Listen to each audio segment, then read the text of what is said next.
Border पर हरकत शुरू हुई, हलचल शुरू हुई, वो आपको दिखाऊंगा। एक एक टैंक, एक एक जवान जो वहां मौजूद था, भीड़ बढ़ा ली थी चीन ने। ये देखिए लौटने शुरू हो रहे हैं, वापस लौट रहे हैं एक एक करके। भारत चीन के बीच करीब 3,500 किलोमीटर लंबी सीमा है। इसे दुनिया की सबसे लंबी विवादित सीमा भी कहा जाता है। लेकिन सीमा पर भारत से जारी चीन का तनाव कम होने लगा है।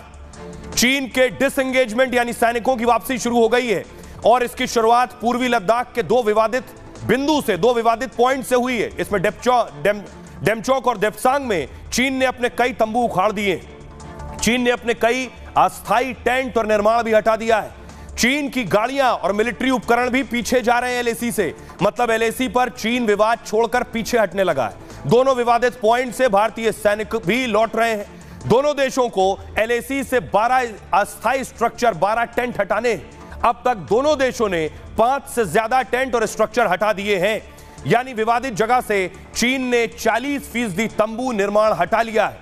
दिवाली से पहले दोनों देश डेमचौक देप्सांग से सैनिक हटा लेंगे। फिर समझौते के तहत दोनों देश एलएसी पर खास पेट्रोलिंग करेंगे। 2020 से पहले जहां दोनों सेना गश्त करती थी वहीं तक जाएगी। गलवान जैसी झड़प टालने के लिए अलग अलग दिन पेट्रोलिंग करेंगे, यानी एक ही दिन सेनाएं गश्त नहीं करेंगी। भारत और चीन की सेनाएं एक दूसरे को गश्त की सूचना भी देंगी। लेकिन यह सब हुआ कैसे? यह सब इतना आसान नहीं था। भारत के सामने बड़ी चुनौती थी और आप जानते हैं चीन मजबूत ताकत था। चीन से लड़ना, दो हाथ करना कितना मुश्किल था। आप बॉर्डर पर आइए तो अंदाजा आपको लगेगा। क्या किया मोदी ने? पूर्वी लद्दाख और अरुणाचल, सिक्किम तीनों बॉर्डर पर तैनाती बढ़ी। विवाद टालने के लिए सेना हटाने के बजाय मोदी ने क्या किया? ताकत बढ़ाई। मतलब चीन को मोदी ने उन्हीं की भाषा में करारा जवाब दिया। वो 4 सैनिक लाए तो मोदी ने 8 भेजे। वो 4 टैंक लेकर आए तो मोदी ने 12 भेजे। चीन से सटी एलएसी के करीब भारत ने रफाल तैनात कर दिया। ले एयरबेस से सुखोई MiG-29 लगातार उड़ान भर रहे हैं। 10,000 फीट की ऊंचाई पर एक और रनवे चालू होने वाला है। 10,000 फीट की ऊंचाई से चीन पर सीधी नजर होगी। एलएसी पर 100 K9 वज्र तोपें और मिनी गन सिस्टम तैनात कर दिए गए। चीनी बॉर्डर पर भारत का जमीन से आसमान तक मजबूत पहरा है और चीन से निपटने के लिए भारत सड़कों का भी जाल बुन रहा है।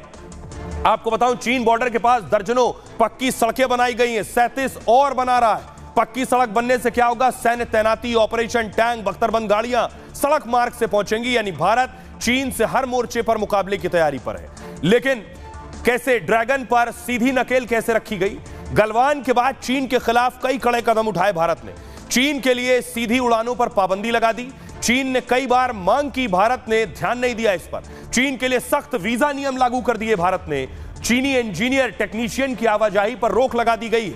इससे चीन की आर्थिक गतिविधियों में कमी आई है और अर्थव्यवस्था के लिहाज से चीन कमजोर होने लगा। चीनी कंपनियों पर निवेश के कड़े नियम लागू कर दिए। आर्थिक मंदी झेल रहे चीन की परेशानी और बढ़ गई।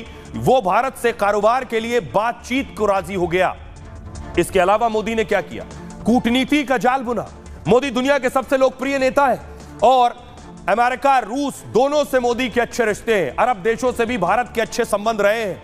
कोई देश भारत से विवाद या दुश्मनी नहीं रखना चाहता है। दावा यह है कि रूस जैसे कई देश चीन पर दबाव बना रहे थे। भारत से रिश्ते रखना, विवाद सुलझाना चीन की मजबूरी थी। चीनी मीडिया भी भारत की कूटनीति की तारीफ करता था। माना जा रहा है कि चीन के झुकने की यह बड़ी और प्रमुख वजह है। आइए अब आपको सुनवाता हूं।